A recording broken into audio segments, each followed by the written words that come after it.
Welcome to the Self-Growth Nerds podcast. I'm your host, Marie, a courage coach, creative soul, and adventure seeker. Since through hiking the Pacific Crest Trail in 2019, I'm on a mission to help you embrace your most confident self so you can achieve your dreams too. If you're eager for deep conversations, big questions, and meaningful connections, join me on the quest to discovering how we can create a more magical and memorable life. Hello, nerds. How are you? I'm doing okay, except I have a hard time talking because I got my wisdom teeth removed this week. I was told it would be a week to heal, but I just sort of decided for me it's just going to take 2 days, and on the third day, I'll be able to record this kick-ass episode I've prepared for my listeners, no problem. Turns out, though, it really hurts every time I open my mouth. So plans have changed. And instead, I've decided we're going to revisit an episode that I need to hear, that I'm sure lots of you need to hear as well. It was first published almost 2 years ago. It's called The 4 Secrets to Taking Control of Your Time. This is perfect for the moments in life where you feel like your schedule is the boss, where you're being pulled in all kinds of directions and you feel like you're not the driver anymore and you want to regain some power over what you decide to do with your precious minutes, hours, and days, so that you feel like your life is yours and you're not just on autopilot like a robot or running around like the rabbit in Alice in Wonderland. All right, I'm going to stop talking for now. I'm going to go rest, and I will be back with you next week with a brand new episode. I cannot wait. I wish you all a beautiful week, and I will talk to you soon. Bye. Today, we are talking about time management and how to get out of a place where you feel like you're a slave to your schedule. You know, the feeling when you're being pulled in all kinds of directions, like you wake up in the morning and there's already so many things on your to-do list, but people keep making requests, like the demands keep piling up. A new email here and another email there. Someone calls you, can you do this one little thing for me? Can you do that? Oh, can you fix the typo there?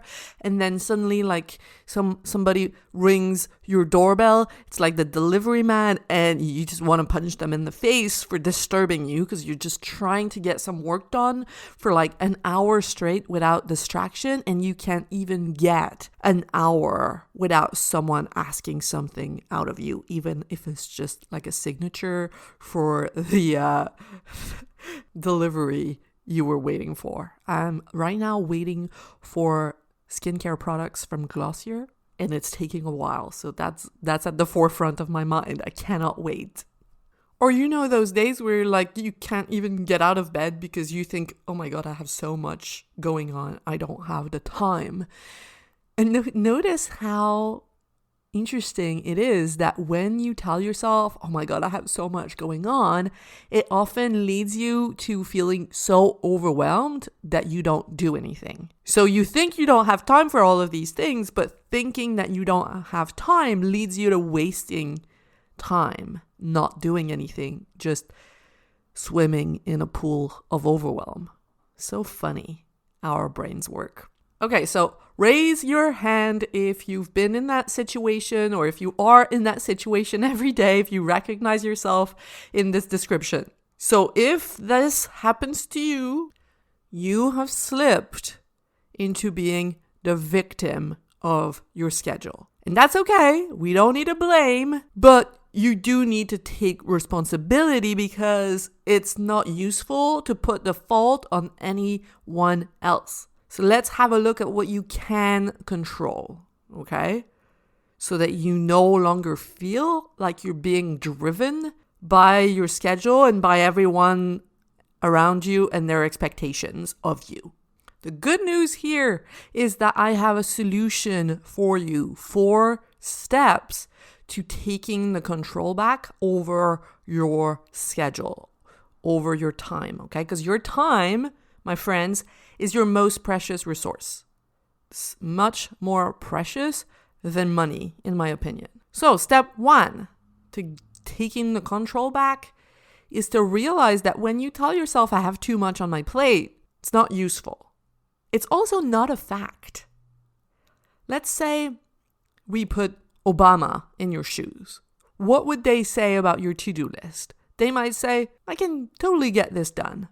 Or let's say we put a mom of 4 kids in your shoes. She might go, oh, easy peasy.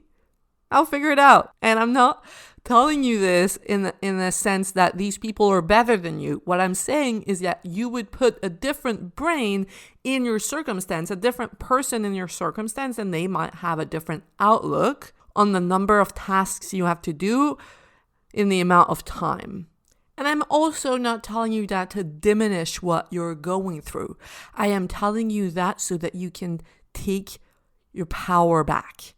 When you realize that the sentence, I have too much on my plate, is a belief rather than a fact, it gives you some wiggle room, some space to play around and breathe. Step 2 is getting rid of the have-tos in your mind. I have to do this, I have to do that, I have to do this, I have to do that. There's nothing, literally nothing that you have to do. You don't even have to take care of your kids, okay? And this sounds radical, but bear with me. There's nothing that you have to do. If you don't take care of your kids, yes, something bad might happen. Yes, you might go to jail, but it's not a have to. Because what happens when you tell yourself, I have to, is that you're being a dictator to yourself. You are putting yourself in the position of a slave.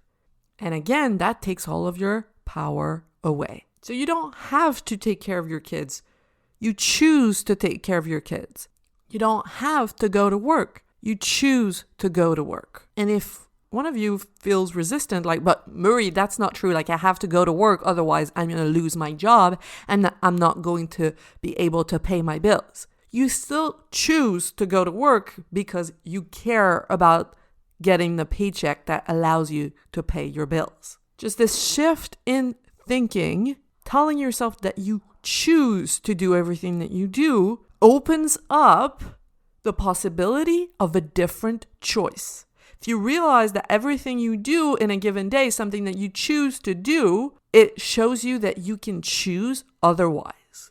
If you keep telling yourself that you have to, you're blocking the possibility of other choices from your view. That was step 2. Step 3, you gotta zoom out and look at your schedule from the outside.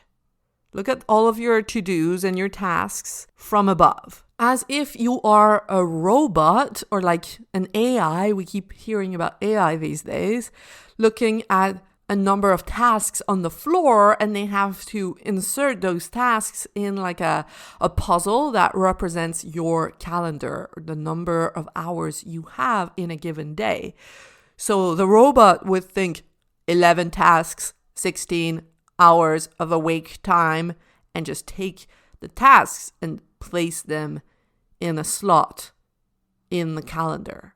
This ability to be neutral and specific gives you power, because vague terms like too much on my plate, I have too much going on, are overwhelming, and overwhelm is paralyzing. So we're going to do like the robot. I want to know how many things are on your plate. Instead of too much, replace too much by an actual number. So make a list of what you have to do and start with the 5 most important at the top. What are your top 5 priorities?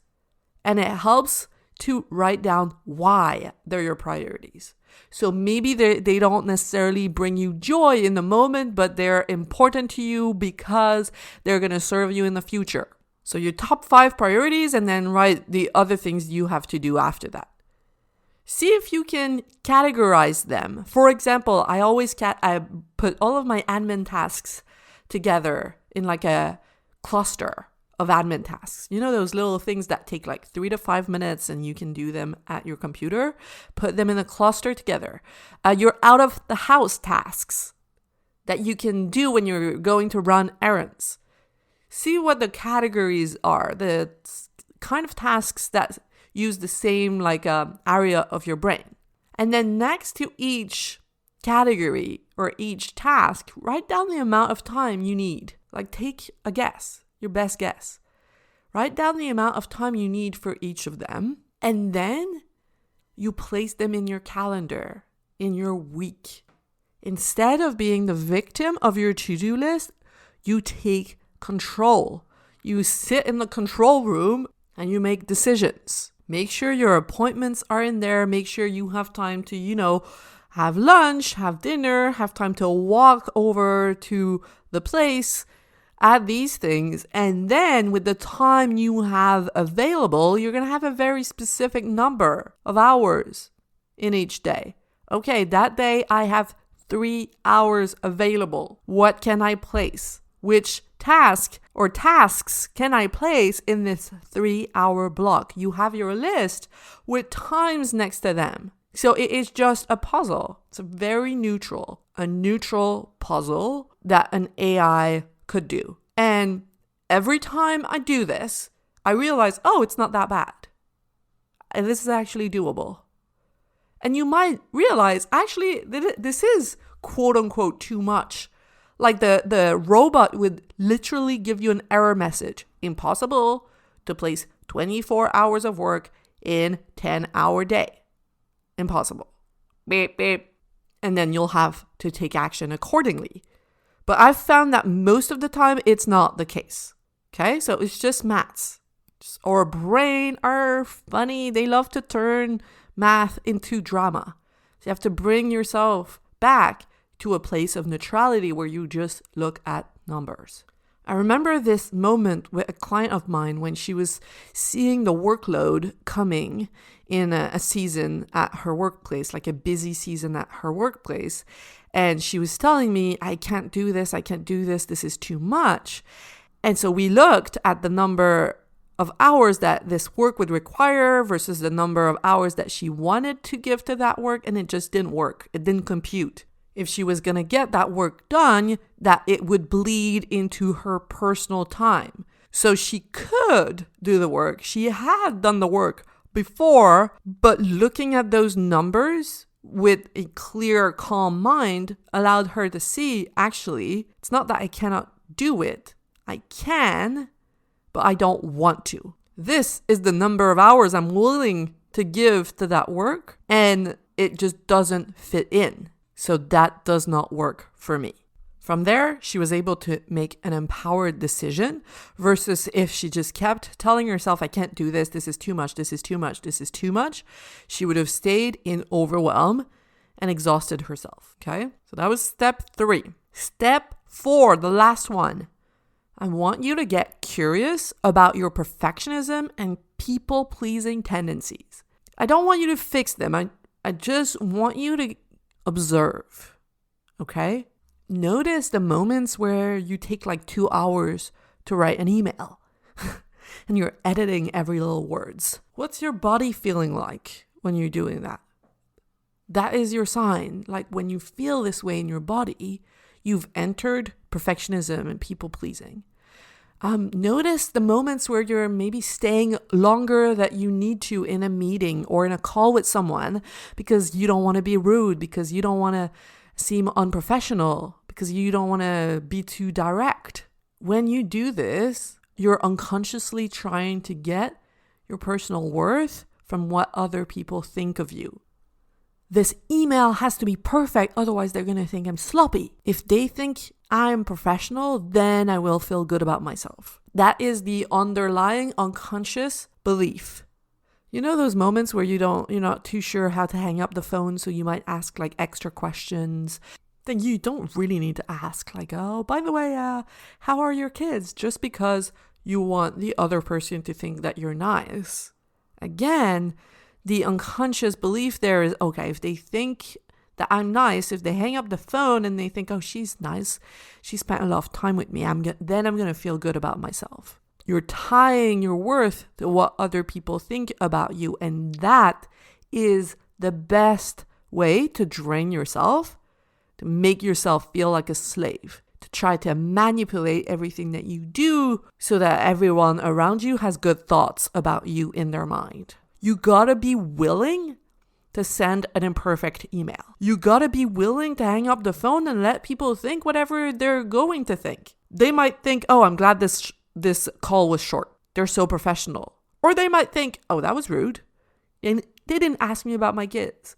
You gotta be willing to let them be wrong about you and think whatever they want to think based on the mood that they're in that day. You gotta be willing to risk disappointing the people that give too much. You know, people that do a bunch of extra work that they're not paid to do just because they want to be liked. They're going to be angry when you don't, when you set boundaries. They're gonna judge you because they wouldn't allow themselves to do that. So you gotta be willing for them to judge you and give you weird looks. For example, I received a call a few years ago. Someone was asking me to do this little thing for a contract that I'd already been paid for, write a little text. I think it was like a bio about me or something like that. I'd already been paid and I'd completed my tasks for that contract, and that was an extra one. And so instead of saying, sure, I'll do it, that'll only take me 15 minutes, I paused and I asked the person, what's your budget? So before would have thought, oh no, they're going to think I'm being greedy. I want them to think I'm nice. I'm just going to do it for free. It's going to be easier for them and they're going to think I'm nice. But now that I see my time as sacred, and that's also how you need to see your time if you don't want to be a slave to it. Now that I see my time as sacred and I treat it as such, I don't care if people think I'm not being nice. My time has value. I have been paid. This is an extra task. I understand that you need this and I'm going to be happy to help you. And what's your budget? This is uncomfortable at first. But the more willing you are to be uncomfortable, the more free you are going to be. I remember also working with a super successful person in Manhattan and for an illustration contract. And their emails were so short, I was not used to it. They were like 4 words long. If they needed like me to edit something in the illustration, it was just a question. No hello, no thank you. And at first I was like, oh my God. But at the same time, envious, like looking up to them. It's amazing that they allow themselves to be so direct. They don't waste time with little niceties. And like, I don't know what it's like for you with your siblings, but when I'm on the phone with my sister, when we want to hang up, we just say, okay, let's just hang up. Okay, I need to poop. Okay, I need to do this other thing. Let's just hang up. And there's no, again, like, oh, who's going to hang up first? And I don't want to seem direct. We are simply straightforward. Straightforwardness without mind drama is going to save you so much trouble. Yes, it's uncomfortable at first. Eventually you get used to it, people get used to it, and you start attracting people to you and clients to you and colleagues to you that are in alignment with this way of being. That way of being is not people pleasing, it's honesty. Honest relationships. Okay. And you can have honest relationships while also being considerate, like while also saying please and thank you, while also treating others like humans. But it's very different from people pleasing. People pleasing is dishonest. People pleasers are liars. Okay. And I put myself in that bunch. I people please too. Less than I used to. A lot less than I used to. And I notice it when I do it. You're being fake. You're being what you think other people need you to be instead of advocating for your desires and your needs in an honest, vulnerable, transparent way. So that's it for today. The 4 steps. The first one is to realize that when you have thoughts in your mind, like I have too much going on or I have too much on my plate, they're just sentences in your brain and they're not fact. Step 2 is getting rid of the have-tos and taking your power back by saying you choose to or you want to and knowing your reasons. This is going to allow you to make different choices if it comes to it. If you decide that you want something else, it opens up the possibilities.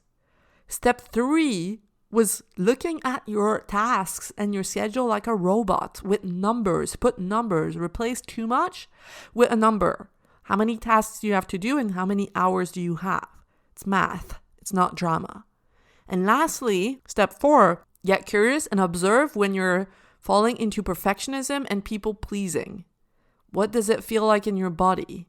And just make a list of all the moments in a day where you do something that goes against what you want or need, just so that other people can be pleased with you, so that you and that makes you feel good. You can learn to feel good without depending on other people being pleased with you. That is what I teach my clients. All right? Have a beautiful week, my friends.